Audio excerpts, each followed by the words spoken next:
My wife disappeared for 9 months. I thought she was treating a serious illness. She was carrying someone else's baby for money. Her name is Rachel. We had been married for 6 years when this happened. I want to start at the end, not to be clever about it, but because the beginning doesn't make sense without the weight of what it was all building toward.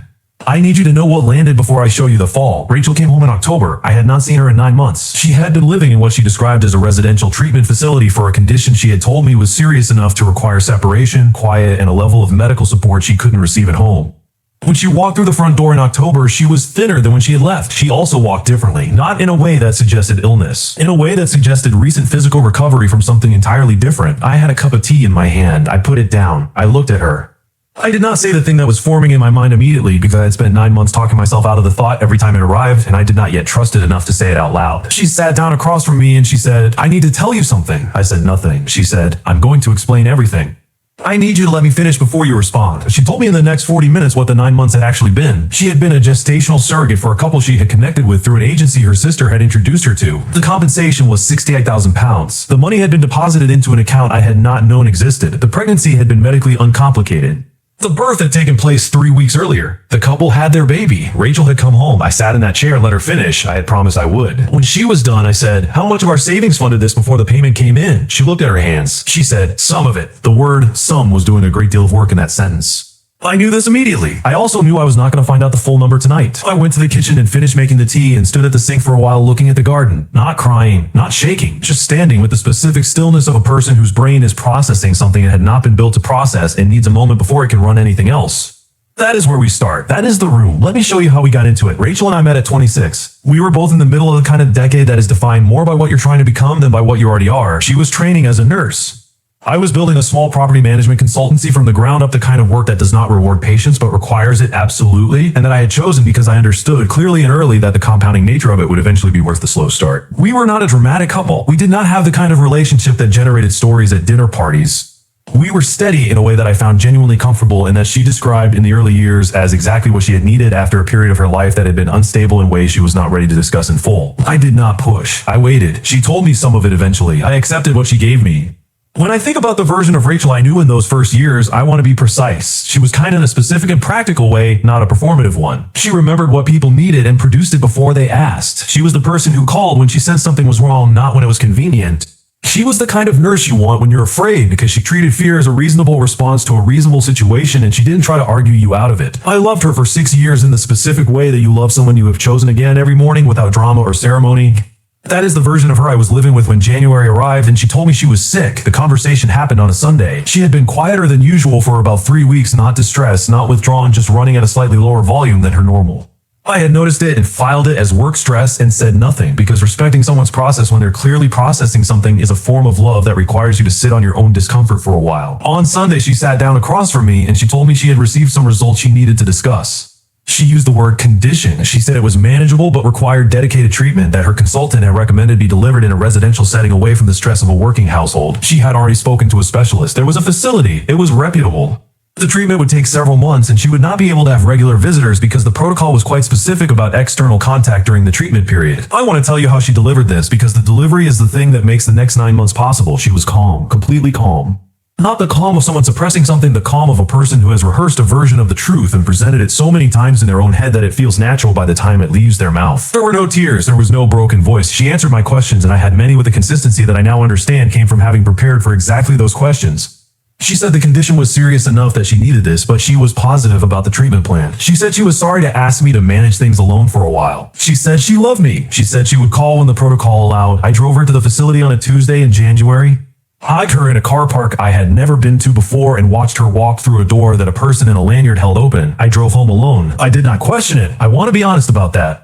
I want to be honest about the specific failure of imagination that made 9 months possible, which is that I believed what I was told because the person telling me had never given me a reason not to believe her. Trust is not naivety, but when it's misused completely from the inside, it produces the same result. The first month I was managing, I had the consultancy, I had the house. I had a routine that I restructured around her absence without excessive drama, because I am the kind of person who finds it easier to keep moving than to sit with the space something leaves. I cooked differently, simpler, faster. I left her side of the wardrobe alone. I put her toothbrush in the medicine cabinet rather than the holder, so it wasn't the first thing I looked at in the morning. She called every 2 weeks, roughly. The calls were brief, 10 or 15 minutes. The protocol, she said. She sounded like herself. Tired occasionally, but herself. She asked about the consultancy. She asked if Mrs. Patterson's roof situation had resolved. She remembered the specific ongoing situations in my work life and asked about them by name because that is who she was and who she had always been.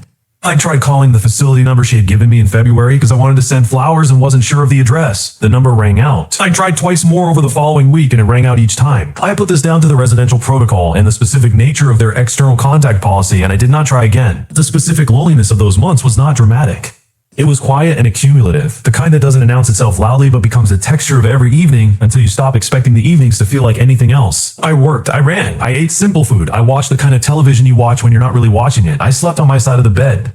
By month 4, I had developed a specific morning ritual that I am telling you about because it matters for understanding the level of ordinary accommodation I had made to her absence. Before I got up, I would reach across to her side of the bed and touch the mattress, just the mattress, for about 2 seconds. I don't know exactly when this started. I know that when I think about those 9 months now, the thing that costs me most is that small specific gesture, the reaching, the 2 seconds, the texture of a cold mattress, because it represents the most honest record I have of what I thought I was living through. I was living through my wife's illness. I was touching the mattress every morning because I missed her. I was doing all of it genuinely. And she was 40 minutes away in a different city carrying someone else's child for 68,000 pounds. Rachel has a sister named Donna. Donna is 2 years younger, works in healthcare administration, and had been a consistent presence in our lives in the way that a partner sibling can be present at significant events, at family occasions, in occasional group conversations about things that matter. I like Donna.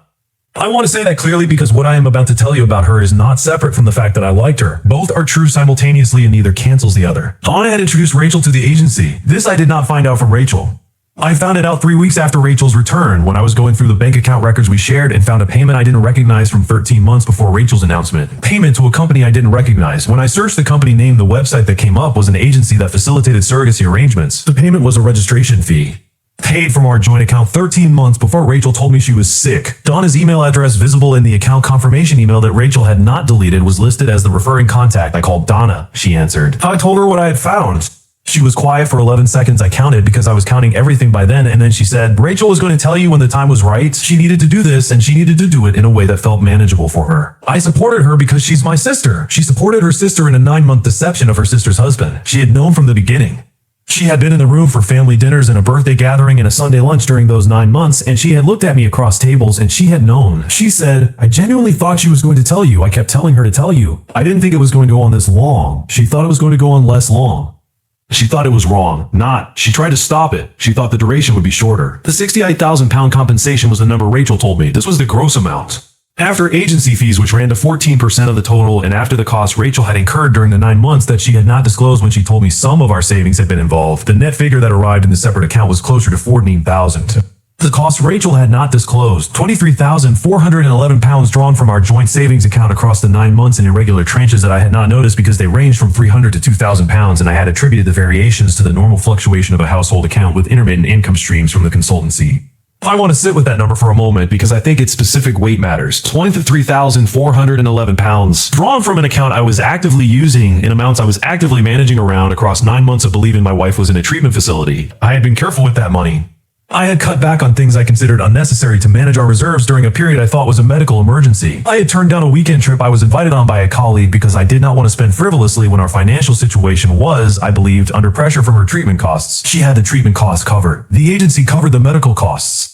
The 23,000 I had quietly managed around had gone into the net position of a commercial arrangement. When Rachel agreed to show me the contract, she did it in the way of someone who believes transparency will reduce damage but has not read the contract as carefully as a person who has already decided they have nothing to lose. I read it with a friend who practices commercial law. His name is James. He came over on a Saturday and we sat at the kitchen table with coffee and he read the full contract while I sat across from him and watched his face. He looked up twice while reading. He said nothing both times. When he finished, he put the contract down on the table and looked at me. The contract contained a clause in Section 7 that required both partners of the surrogate to have provided written informed consent prior to the arrangement commencing. The clause was standard in properly executed surrogacy contracts in the UK. It was there to protect all parties, including the couple receiving the child, from legal challenges to the arrangement. The clause was there in the contract Rachel had signed. Rachel had submitted a document as my written consent, a signed document in my name. I had not signed it. I had not seen it. I had not known it existed. She had produced a document bearing what purported to be my signature witnessed by Donna and submitted it to the agency as the required spousal consent. James said, there is a word for submitting a forged signature on a legal document. He did not finish the sentence. He did not need to. He picked up his coffee and looked at the table for a moment and then said, "I need you to think about how you want to handle this because there are several directions available and some of them have significant consequences for her that you need to decide whether you want." I sat with that for the rest of the afternoon. I asked Rachel about the consent document that evening. I showed her the section in the contract. I said her name once, then I waited. She looked at the page. She did not deny it immediately, which told me that she had been aware this was coming since the moment she agreed to show me the contract, which meant she had shown it to me having already accepted that this conversation would happen and having decided to have it anyway. Something in that decision I still don't fully understand. She said, "I knew you wouldn't agree. I knew that if I told you what I was planning, you would have said no. And I needed to do this." I said, "You needed to do it enough to forge my signature." She said, "I needed to do it enough that I didn't know how to do it any other way." There was a pause. Then she said something that I have turned over many times since. "I knew it was wrong. I knew it when I signed it. I did it anyway. I don't have an explanation for that makes it better. I just know that I needed to do this in a way that I cannot fully explain to you, and I am sorry that this is how it happened." She said, "I needed to do this 4 times across that conversation. I counted. I am not telling you this to make her into a monster. I am telling you this because I needed to do this," is the most honest thing she said to me across 6 years of marriage, and it arrived in the context of telling me she had forged my name. After she went to bed, she was in the guest room by then. That had been a quiet, mutual decision neither of us had formally made. I sat in the living room in the dark for a long time. I was not thinking in a linear way. Thoughts came and went without resolving. I thought about the morning ritual, the reaching, the mattress, the 2 seconds. I thought about the phone number that rang out. I thought about Mrs. Patterson's roof, which Rachel had asked about in February with the same genuine interest she had always had from 40 minutes away in a different city carrying a baby that wasn't mine or ours. I thought about the specific way she had said some of it about the savings. I thought about a Saturday 6 months into the 9 months when I had woken up at 3 in the morning with the clear and absolute conviction that something was wrong, and I had lain in bed for 45 minutes talking myself out of the conviction, listing all the reasons it was just anxiety about a situation I couldn't control until I fell back asleep. I had known. At 3 in the morning on a Saturday in June, my body had known, and I had managed it so successfully back into silence that I cannot tell you now whether the managing was instinct or avoidance or love or some combination of all 3. I sat in the dark for a long time. I did not cry. I ate a piece of bread from the kitchen at some point. I went to bed at 4:15. I lay on my side and did not reach across to the other side, and the note reaching felt like something that had changed permanently without my having made a decision about it. The agency had received a forged consent document and had proceeded with the arrangements. James told me this was not necessarily evidence of negligence. Verification standards for spousal consent in UK surrogacy arrangements were, at that time, inconsistently applied across agencies, but it was a position they would not want scrutinized. Their insurance position, their licensing, and their relationship with regulatory bodies all depended on having followed the required protocol. They had not followed the required protocol. The agency's director, a woman named Patricia Hollis, sent a letter when James made first contact. The letter said the agency was confident all contractual requirements had been met and that they had no comment on the specifics of any individual arrangement at this time. James wrote back. He attached a copy of the consent document. He attached a 1-paragraph expert analysis from a forensic handwriting consultant he contacted on a Tuesday afternoon. The analysis said the signature on the consent document showed consistent pressure patterns with a left-handed writer. "I am right-handed. I have always been right-handed. I have always been right-handed. This is documentable from school records, from medical records, from any pen I have ever held." Patricia Hollis's second letter arrived within 6 business days. It was significantly longer than the first. I instructed James formally in November. Not just as a friend reading a contract at a kitchen table, but as my solicitor. He said quietly, in the specific way he says things when he wants to make sure they land, that I had 3 distinct legal directions available: criminal, civil against the agency, and divorce proceedings with a specific financial claim that the forged consent gave me considerable leverage in. He said, "I want you to be clear about what you're choosing and why, because the criminal direction changes things for her in ways that cannot be undone. And you need to decide if that's what this is." I sat with that question for 10 days. I want to be honest about the 10 days. They were not noble or principled or calm. They were the 10 days of a person who had been genuinely loved by someone who had genuinely deceived them and who was trying to locate the exact point on the line between those 2 facts where the answer lived. I decided not to pursue the criminal direction. I want to be specific about why, not because I thought what she had done was acceptable, not because I forgave it in the moment, not because I was protecting her. I made that decision because I had sat in the dark long enough to understand that what I needed from this was not her consequence, it was my clarity. The legal system could deliver consequence. Only I could locate the clarity. James nodded when I told him. He said, "Then we go civil and matrimonial. Let's be thorough." The joint account records going back 3 years were subpoenaed as part of the divorce financial disclosure. The £23,411 in irregular withdrawals was documented across 47 transactions. The agency's records, which we had access to through the civil process, confirmed the purpose of the funds. The £49,000 net compensation that Rachel had in the separate account was treated as a matrimonial asset for the purposes of the settlement. She had generated it using our joint savings as working capital during the marriage using a forged document bearing my name. Every one of those facts was relevant to how the settlement was structured. Rachel's solicitor, a woman I never met, but whose letters I read carefully, argued that the compensation was Rachel's alone, as the physical and personal contribution to the arrangement was entirely hers. James's response was 11 pages. I read all 11 pages. The argument that the $23,000 in joint savings had in effect been invested in the arrangement without my knowledge or consent, and that the arrangement could not have proceeded without the forged document, was not a difficult argument to make to a family court. The civil claim against the agency settled in 8 months. I am not able to give you the specific figure. I can tell you it was meaningful and that it was accompanied by a formal written acknowledgement that the agency's verification process for the consent document had not met the standard required by their own operational guidelines. Not a legal requirement. Their own guidelines. They had failed to meet a standard they had written themselves. James said something when the settlement was confirmed that I wrote down on the back of a receipt and have kept. He said, the cleanest cases are the ones where the evidence does all the talking. You didn't have to say much in this one. The handwriting analysis was the whole thing. The handwriting analysis. The fact that I am right-handed. The fact that someone signed my name as a left-handed person and nobody checked. I folded the receipt and put it in my wallet. It is still there. There is a version of a story like this where the recovery is a clean arc, the legal case closes, the money is returned, the person rebuilds, and everything compounds into something better than what was lost. That version exists. It is also not completely true. What is true is slower and more specific. I had a consultancy that I had maintained across 9 months of her absence and the subsequent months of legal proceedings. It had not grown during that period, but it had not collapsed either, and the specific act of keeping it running, not thriving, just running during the worst period of my adult life is something I now understand is a form of dignity that nobody can take from me. I had shown up for my own work when showing up for anything felt like an act that required more energy than I reliably had. My friend Oliver, one of 2 friends who knew the full picture throughout, came over on a Tuesday about 3 months after the divorce finalized. He did not come with anything in particular to say. He sat in the kitchen and we made dinner together, and he did not once ask how I was doing in the direct way that well-meaning people ask when they want you to perform a level of okayness you don't yet have. He just asked if I had any good olive oil and where the colander was. I found the colander in the wrong cupboard I had reorganized after she left, and I stood there with it for a moment trying to remember which cupboard I had put it in and why, and I felt something release in my chest that I had been holding for a very long time. Dramatically, just a release, a small mechanical thing loosening. Oliver didn't say anything. He took the colander and drained the pasta. That evening, just dinner with a friend who knew everything and didn't need me to be further along than I was. That is the thing I held the most tightly in the recovery. Not the settlement, not the agency's letter, the colander and the fact of someone who didn't require anything from me. The divorce was finalized 14 months after Rachel's return. The settlement reflected the financial irregularities and the forged document and the matrimonial asset position of the compensation. I will not give you the numbers. The numbers are not the point. What the divorce cost me that no settlement addresses. 6 years of warnings. It's the reaching ritual that I have not done since the night of the dark living room and the bread and the 415. The specific version of my future I had been building toward the one that had assumed a particular companion and had structured itself around her presence and her particular kindness and her way of remembering the things other people forgot. That version is not available now. I built a different one. It is smaller in some ways and larger in others, and I did not choose it, but I am living in it, and I am, on most mornings, genuinely glad to be. Rachel has a new flat. She is still nursing. I do not know if she is with anyone. I know this because my cousin mentioned seeing her at a shop 6 months ago and offered the information without me asking.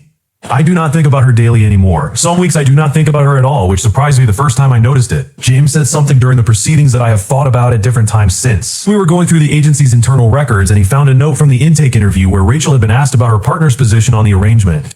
Rachel had said in the intake notes, he would support me in this if he understood it properly. He just needs time to get to that. He just needs time to get to that. He just needs time to get to that. She had believed when she entered this that if she managed the information carefully enough, I would eventually arrive at support. She had not been deceiving me as an act of contempt. She had been managing me as an act of certainty that she knew what I would want if I understood it the way she understood it. I find that somehow more difficult to sit with than straightforward deception would have been. She had been certain that she was right. The certainty had made everything else feel like a solvable problem. And somewhere in that certainty was a version of love, the love of a person who believes they know you well enough to decide for you that was the most real and the most wrong thing about all of it simultaneously. The consultancy has 11 clients. I have a small team now, 2 people, both of whom I hired deliberately and carefully with the specific awareness that trust is a renewable resource but not an infinite one, and that its renewal requires your own willingness to keep extending it even when the evidence for doing so is not complete. This is a thing I am still working on. I am getting better at it. I run in the mornings. The same route mostly, but I have started varying it on Thursdays because Oliver made the point that predictability is comfortable, and sometimes comfortable is just another word for not deciding. I am trying to decide more things on purpose. I moved to a flat on the other side of the city. It has a kitchen I reorganized from scratch. Every cupboard is where I put it for a reason I chose, and I know where everything is. This sounds like nothing. It is not nothing. Her name is Clara. We have been together for 7 months. She is a physiotherapist. She is funny in the dry, precise way that requires you to be paying attention, and I am paying attention, and I am paying attention. I told her the full story on our 4th date. Not because I had planned to tell her I had planned to wait longer, but because she asked a direct question about why I had moved to this part of the city, and I found that I did not want to give her the partial answer. She listened without interrupting, which is rarer than it sounds. When I finished, she said, "That's a significant thing to have been through." I said, "Yes." She said, "Are you still working on it or are you past it?" I said, "I'm working on it." She said, "Good." That's the honest answer. She ordered another coffee. We talked about something else. 3 days later, she texted me with a question about something I had mentioned in passing, and I thought she was paying attention. She had been paying attention the whole time. I have not told her about the reaching ritual. I have not reached across to her side of the bed. But I have noticed on some mornings that I am not counting the distance across. That is not nothing either. I have the receipt in my wallet. The one with James's sentence on the back. I haven't looked at it in 2 months. I know it's there. That is enough. I rang my mother last Sunday at the usual time. We talked about her garden and the dog in a documentary she had watched that she described as upsetting but important. She asked if I was eating properly. I said yes. She said good. We talked for 40 minutes. At the end she said, as she always does, "Look after yourself." I said I would. I will. I am doing it more deliberately than I used to. There is a version of that Tuesday in October, the one where Rachel walked through the door and I put my tea down, that I replay sometimes. Not often. Just sometimes. In the replay I still put the tea down. I still say nothing. I still say nothing. I still let her finish. And I still go to the kitchen afterward and stand at the sink looking at the garden. I do not know what I would change about that moment, even knowing everything I know now. I think I would still put the tea down. I think I would still let her finish. Some things are about who you are, not about what they did. That is the thing I am most slowly learning. The people who love you most confidently are sometimes the ones who trust their own certainty more than your right to choose. That is not hatred. It is a different kind of harm. Both things are true.